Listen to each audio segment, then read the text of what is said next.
Hi ಎಲ್ರಿಗೂ ನಮಸ್ಕಾರ. ನಾನಿವತ್ತು ಹುಣಸೆ ಹಣ್ಣಿನ ಚಟ್ನಿಯನ್ನು ಮಾಡ್ತಾಯಿದ್ದೀನಿ. ಈ ವಿಡಿಯೋ ಇಷ್ಟ ಆದರೆ ಲೈಕ್ ಮಾಡಿ, ಕಮೆಂಟ್ ಮಾಡಿ ಮತ್ತು ಸಬ್ಸ್ಕ್ರೈಬ್ ಆಗಿ. ಹುಣಸೆ ಹಣ್ಣಿನ ಚಟ್ನಿ ಮಾಡೋದಕ್ಕೆ ಸ್ವಲ್ಪ ಹುಣಸೆ ಹಣ್ಣನ್ನು ತೊಗೊಂಡಿದ್ದೀನಿ. ಈ ಹುಣಸೆ ಹಣ್ಣಲ್ಲಿರೋ ಸೀಡ್ಸ್ ಎಲ್ಲ ತೆಗ್ದಿದ್ದೀನಿ ಮತ್ತು ಅದಕ್ಕೆ ಅಂಟ್ಕೊಂಡಿರೋಂಥ ಸಣ್ಣ ಸಣ್ಣ ಕಡ್ಡಿ ಎಲ್ಲ ಇರುತ್ತಲ್ಲ ಅದನ್ನು ತೆಗೆದು ನೀರು ಹಾಕಿ ಒಂದು ಸಲ ಚೆನ್ನಾಗಿ ವಾಶ್ ಮಾಡಿ ನೀರನ್ನು ಹಾಕಿ ಸ್ವಲ್ಪ ನೀರನ್ನು ಹಾಕಿ ನೆನೆಯೋದಕ್ಕೆ ಇಡ್ತಾಯಿದ್ದೀನಿ. ನೆನೆಯೋದಕ್ಕೆ ಎಷ್ಟು ನೀರು ಬೇಕೋ ಅಷ್ಟನ್ನು ಮಾತ್ರ ಹಾಕಿದ್ದೀನಿ. ನಂತರ ಗ್ಯಾಸ್ ಮೇಲೆ ಒಂದು ಬಾಣಲೆಯನ್ನು ಇಟ್ಟಿದ್ದೀನಿ.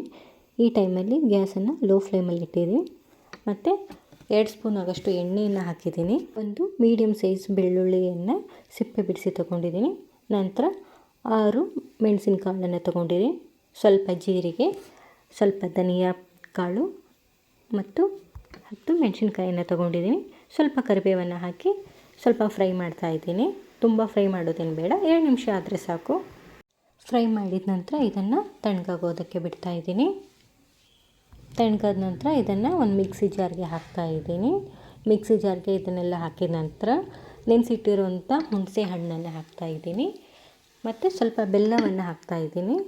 ಬೆಲ್ಲ ಹಾಕಿದ ನಂತರ ಉಪ್ಪನ್ನು ಹಾಕ್ತಾಯಿದ್ದೀನಿ. ನಿಮ್ಮ ಹತ್ರ ದಪ್ಪದ ಉಪ್ಪು ಇದ್ದರೆ ಅದನ್ನೇ ಹಾಕ್ಬೋದು. ಉಪ್ಪು ಸ್ವಲ್ಪ ಜಾಸ್ತಿ ಹಾಕಿ, ಯಾಕೆಂದರೆ ಹುಣಸೆ ಹಣ್ಣು ಹುಳಿ ಇರೋದ್ರಿಂದ ಉಪ್ಪು ಜಾಸ್ತಿ ಹಾಕೋದ್ರಿಂದ ಅದು 2 ಮ್ಯಾಚ್ ಆಗುತ್ತೆ ಅಂತ. ಇವೆಲ್ಲವೂ ಹಾಕಿದ ನಂತರ ನುಣ್ಣಗೆ ರುಬ್ಕೊಳ್ತಾ ಇದ್ದೀನಿ. ನೋಡಿ, ಇಷ್ಟು ನುಣ್ಣಗಾಗಬೇಕು, ಅಲ್ಲಿವರೆಗೂ ಇದನ್ನು ರುಬ್ಬಬೇಕು. ಇವಾಗ ಇದಕ್ಕೆ ಒಗ್ಗರಣೆಯನ್ನು ಹಾಕ್ತಾಯಿದ್ದೀನಿ. ಗ್ಯಾಸ್ ಮೇಲೆ ಆವಾಗಲೇ ಮೆಣಸಿನ್ಕಾಯಿ ಫ್ರೈ ಮಾಡಿರೋಂಥ ಬಾಣಲೆಯನ್ನು ಇಟ್ಕೊಂಡಿದ್ದೀನಿ. ಸ್ವಲ್ಪ ಎಣ್ಣೆಯನ್ನು ಹಾಕ್ತಾಯಿದ್ದೀನಿ. 2 ಟೇಬಲ್ ಸ್ಪೂನ್ ಸಾಕು, ತುಂಬ ಎಣ್ಣೆ ಆಗಬಾರ್ದು. 1 ಟೀ ಸ್ಪೂನ್ ಜೀರಿಗೆ, 1 ಟೀ ಸ್ಪೂನ್ ಸಾಸಿವೆ, ಸ್ವಲ್ಪ ಹಿಂಗನ್ನು ಹಾಕಿದ್ದೀನಿ.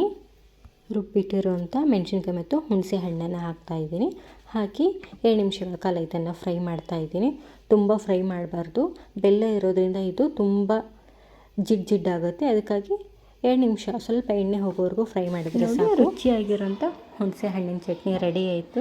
ಈ ವಿಡಿಯೋ ಇಷ್ಟ ಆದರೆ ಲೈಕ್ ಮಾಡಿ, ಕಮೆಂಟ್ ಮಾಡಿ ಮತ್ತು ಸಬ್ಸ್ಕ್ರೈಬ್ ಆಗಿ. Thank you.